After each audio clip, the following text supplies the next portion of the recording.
बिस्मिल्लाहिर्रहमानिर्रहीम। अस्सलाम वालेकुम वरहमतुल्लाहि वबरकातुहू। आज का हमारा टॉपिक गुज़्वे औद की तैयारी। हजूर सल्लल्लाहु अलैहि वसल्लम कबा से मदीना मुनव्वरा पहुँचे और सहाबा कराम से कुरैशी लश्कर से मुकाबले के सिलसिले में मशवरा किया।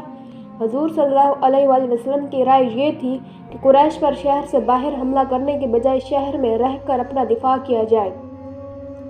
चुनांचे आप सल्लल्लाहु अलैहि वसल्लम ने फरमाया, अगर तुम्हारी राय हो तो तुम मदीना मुनव्वरा में रहकर ही मुकाबला करो।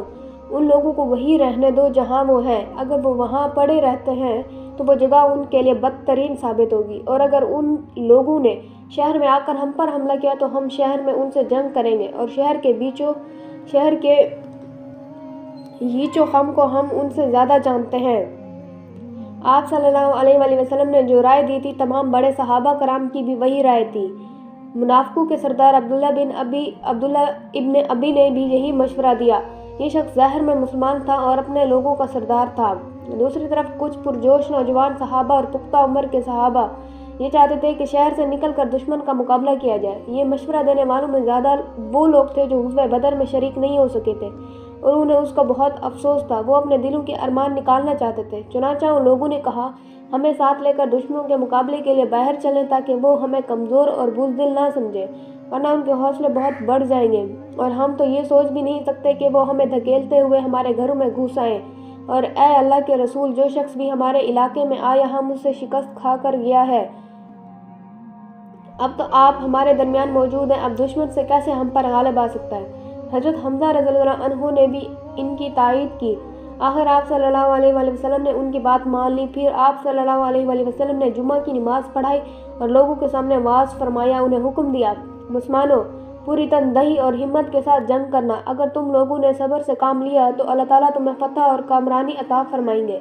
अब दुश्मन के सामने जाकर लड़ने की तैयारी करो। लोग ये हुक्म सुनकर खुश हो गए। उसके बाद आप सल्लल्लाहु अलैहि वसल्लम ने सबके साथ असर की नमाज पढ़ी। उस वक्त तक इर्द गिर्द से भी लोग आ गए थे। फिर आप सल्लल्लाहु अलैहि वसल्लम हज़रत अबू बकर सिद्दीक़ और हज़रत उमर के साथ घर में तशरीफ़ ले गए। इन दोनों ने आप सल्लल्लाहु अलैहि वसल्लम के सर पर इमामा बांधा और जंगी लिबास पहनाया।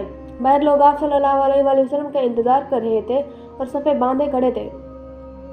इस वक्त हज़रत साद बिन मुआज़ और हज़रत असद बिन हुज़ैर ने मुसलमानों से कहा, रसूलुल्लाह सल्लल्लाहु अलैहि वसल्लम की मर्ज़ी शहर में रहकर लड़ने की थी। तुम लोगों ने उन्हें बाहर निकल कर लड़ने पर मजबूर किया। बेहतर होगा तुम अब भी इस मामले को उन पर छोड़ दो। हुज़ूर सल्लल्लाहु अलैहि वसल्लम जो भी हुक्म देंगे, उनकी जो भी राय होगी भलाई उसी में होगी। इसलिए हुज़ूर सल्लल्लाहु अलैहि वसल्लम की फर्मा बरदारी करो। बाहर ये बात हो रही थी कि इतने में हुज़ूर सल्लल्लाहु अलैहि वसल्लम बाहर तशरीफ़ ले आए। आप सल्लल्लाहु अलैहि वसल्लम ने जंगी लिबास पहन रखा था, दोहरी ज़रा पहन रखी थी। इन ज़रों का नाम ज़ातुल फ़ज़ूल और फ़िज़ा था। ये आप सल्लल्लाहु अलैहि वसल्लम को बनी किनाका से माल गनीमत से मिली थी। इनमें से ज़ातुल फ़ज़ूल वो ज़रा है जब हज़ूर सल्लल्लाहु अलैहि वसल्लम का इंतकाल हुआ तो ये एक यहूदी के पास रहन रखी हुई थी। हज़रत अबू बकर सिद्दीक़ ने यहूदी की रकम अदा करके उसे वापस लिया था। ज़रें आप सल्लल्लाहु अलैहि वसल्लम ने लिबास के ऊपर पहन रखी थी। इस वक्त उन नौजवानों ने अर्ज़ किया, अल्लाह के रसूल, हमारा मकसद ये नहीं था कि आपकी राय की मुखालफत करें या आपको मजबूर करें, लिहाजा आप जो मुनासिब समझें वो करें। इस पर हज़ूर सल्लल्लाहु अलैहि वसल्लम ने इरशाद फरमाया, अब मैं हथियार लगा चुका हूँ, और किसी नबी के लिए हथियार लगाने के बाद उनका उतार देना उस वक्त तक जायज़ नहीं जब तक कि अल्लाह ताला उसके और उसके दुश्मनों के दरमियान फैसला फरमा दे। आप सल्लल्लाहु अलैहि वसल्लम ने इस मौका पर 3 परचम बनवाए। एक परचम कबीला औस का था, ये हज़रत असद बिन हुज़ैर के हाथ में था। दूसरा परचम मुहाजिरीन का था, ये हज़रत अली या हज़रत मुअस्सब बिन उमैर के हाथ में था। तीसरा परचम कबीला खजरज का था, ये हबाब बिन मंजर या हज़रत साद बिन उबादा के हाथ में था। इसी तरह हज़रत सल्लल्लाहु अलैहि वसल्लम 1000 का लश्कर लेकर रवाना हुए। लश्कर में आप सल्लल्लाहु अलैहि वसल्लम के आगे साद बिन मुआज़ और साद बिन उबादा चल रहे थे। ये दोनों कबीला औस और खजरज के सरदार थे। आप सल्लल्लाहु अलैहि वसल्लम ने मदीना मुनव्वरा में एक नाबीना सहाबी हज़रत अब्दुल्ला इब्न उम्मे मक्तूम को अपना कायम मुकाम फरमाया। मदीना मुनव्वरा से कूच करके आप सल्लल्लाहु अलैहि वसल्लम सनिया के मकाम पर पहुँचे। फिर यहाँ से रवाना होकर शकीन के मकाम पर पहुँचे। शकीन 2 पहाड़ों का नाम था। यहाँ आप सल्लल्लाहु अलैहि वसल्लम ने लश्कर का मुआयना फरमाया اور کم عمر نوجوانوں کو واپس بھیج دیا۔ یہ ایسے نوجوان تھے جو بھی 15 سال کے نہیں ہوئے تھے۔ ان کمسن مجاہدوں میں رافع بن خدیج اور سمرہ بن جندب بھی تھے، لیکن پھر آپ صلی اللہ علیہ وآلہ وسلم نے حضرت رافع کو جنگ میں حصہ لینے کی اجازت دے دی۔ یہ دیکھ کر حضرت سمرہ بن جندب نے کہا، آپ نے رافع کو اجازت دے دی جبکہ مجھے واپس جانے کا حکم فرمایا، حالانکہ میں رافع سے زیادہ طاقتور ہوں۔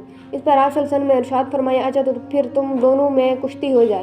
دونوں میں کشتی کا مقابلہ ہوا۔ سمرہ بن جندب نے رافع بن خدیج کو پچاڑ دیا۔ اسی طرح انہیں جنگ میں حصہ لینے کی اجازت ہو گئی۔ آپ صلی اللہ علیہ وآلہ وسلم فوج کے معائنے سے فارغ ہوئے تو سورج غروب ہو گیا۔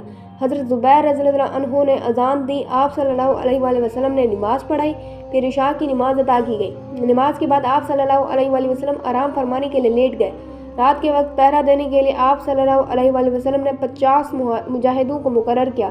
ان کا سالار حضرت محمد بن مسلمہ کو مقرر فرمایا۔ یہ تمام رات اسلامی لشکر کے گرد پہرا دیتے رہے۔ رات کے آخری حصے میں آپ نے شیخین سے کوچ فرمایا اور صبح کی نماز کے وقت احد پہاڑ کے قریب پہنچ گئے۔ کل کا ہمارا ٹاپک معرکہ احد کا آغاز۔ فی امان اللہ۔